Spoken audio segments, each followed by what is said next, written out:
Welcome back to season 2 of what I think to be the funniest moments of Glee. Did I just film these videos back to back? Yeah, because it took a lot less time than I thought it would.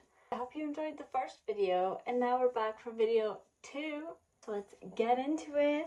Okay, so a classic, 25% show tunes, 25% hip hop, 25% classic rock, 100% gay.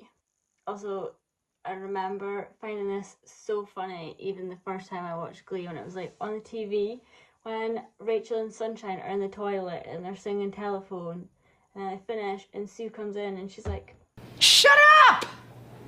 Because that's so true, how that wasn't said to them so many more times. That's the only time I think the Glee Club are told to shut up singing outside of the actual choir room. And like, yeah, because why are you singing in the school toilet and nobody is questioning that? Santana and Brittany are wearing school bags. I think that's the only time we ever see anybody in the Glee cast wearing a school bag.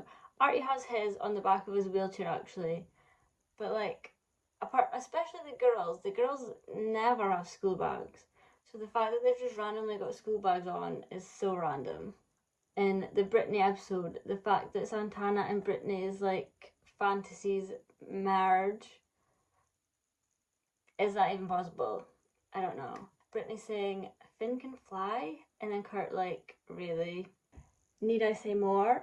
Grilled cheeses. Finn also praying to a literal cheese toasty, or grilled cheese if you're American. Also, Puck calling Jesus J-Money is kind of funny. When they're voting in the duets episode for the winner, the fact that Mercedes writes Mercedes and Satan instead of Santana. And Rachel says to Kurt, "You and I are more similar than you think." And Kurt says, "That's a terrible thing to say. I'm going as a peanut allergy." Mr. Shu being jealous of Carl. I mean, yeah, it's kind of deserved. Mercedes' tots obsession. I would actually, she's the reason I want to try a tot. I'm guessing it is just potatoes in a circular shape, but I really want to try one. At least I didn't fall and break my talent. Them all, I don't know why it makes me laugh so much, but when they all change their names when Holly Holiday comes in, especially when Brittany's like, "I'm Mike Chang," and then Mike's like, Sue marrying herself. She was kind of ahead of her time with that one, like, slay. And when Finn's going on about like ships and stuff, because isn't he with Rachel at this point, and he's like, Finn and he says like Puck and Rachel were Puckleberry, and Rachel's like, as if like, why would you bring that up? Also, Brittany saying she had motocross practice.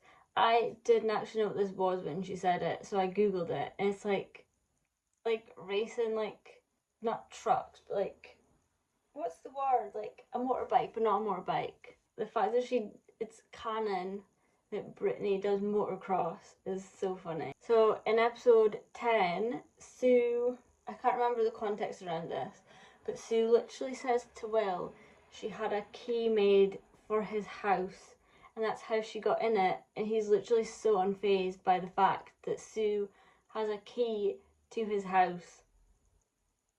Like, should you not be worried about that? This might be one of the funniest Glee moments for me. The fact that R.E. gets slushied, like, by like the whole football team, and like he's covered head to toe in slushy, and he goes into the choir room and everybody's like, "Oh my gosh." The jock come in, and some of them have the slushy cup still in their hand, and instead of letting Artie go and get cleaned up and changed and stuff, they give him a couple towels and just let him sit there soaked, covered in slushy, whilst Rachel and Puck sing "Need You Now," and Artie's just literally sat in the background soaked. That is hilarious, the fact that why would they not let him go and get changed and clean up? Like, he's literally dripping in slush, and they're like, just stay there. In episode 12, so like the episode before, is it Santana and Brittany and Quinn leave the Cheerios, and then like, you know, like the intro bit of the episode where like the voiceover talks you through what's happened. It says Santana, Brittany and Quinn quit Cheerios, so now we get to see what they look like in street clothes. Because that's so true. We've never actually seen... We've seen Quinn, obviously, because she gets kicked off the Cheerios in season 1. But we've never actually saw Brittany and Santana out of their Cheerio costumes yet, apart from in, like, Glee Club performances. So, like, that made me giggle, because I was like, that is so true. When Sam's singing Baby, his little, like, peace sign for Justin Bieber, Mr. Figgins saying K $ha will always be funny. Mr. Figgins low-key deserved a bigger role. Every time he speaks as well, it's funny. Mr. Shu's voicemail. He's a teacher. How did he so happily show his face in school again, knowing the whole school, his boss, like everybody heard that voicemail, and he just showed up to school the rest of the day and the next day like nothing happened. Like, he's brave. I'll give him that. Brittany thinking she's pregnant because of the stork, and everybody's reactions to it, I think, is the actual funny bit. I don't know how she got through that without laughing. Brittany's kind of on fire this season when Sue puts mud in Santana and Brittany's lockers and they open it, and Brittany's like, I don't even remember putting that in there. So they're performing at the regionals, I think. The fact that Kurt just has a bunch of foam fingers under his seat to hand out when the New Directions are performing. Like, why? Why and how, actually? When they're trying to count up how much money they need to get to nationals, Mr. Shu writes on the board, he writes 5,000 times 0.25. And the answer is 20,000. That is not the right answer. Like, was that on purpose to show Mr. Shu is dumb? Or, like, was that a genuine mistake that they made? Because I want to know.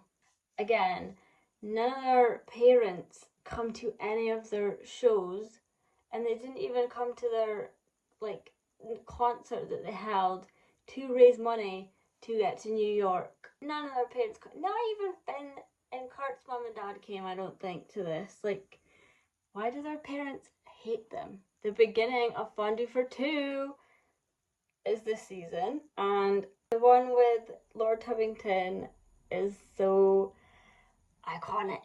Why is Lord Tubington low-key one of the funniest characters and he doesn't even speak? Okay, you need to be really ill to know this.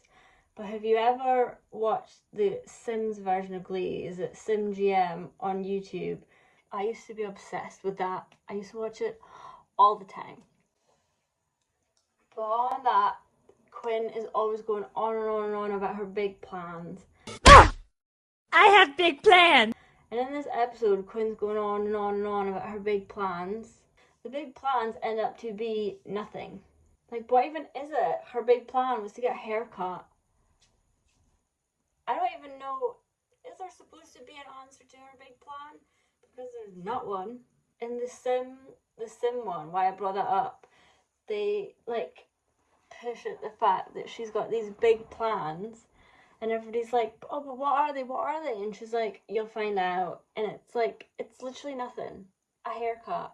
Is that it? I don't know. Does anybody know what her big plan was? Because there wasn't one. Funny, but also a bop, My Cup. I listen to that song a lot. I love that song.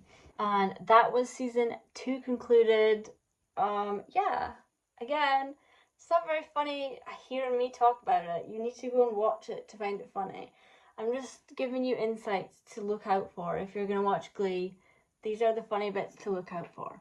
But yeah, thank you again for watching. Will you come back for season 3? I hope so. Yeah, I hope you enjoyed.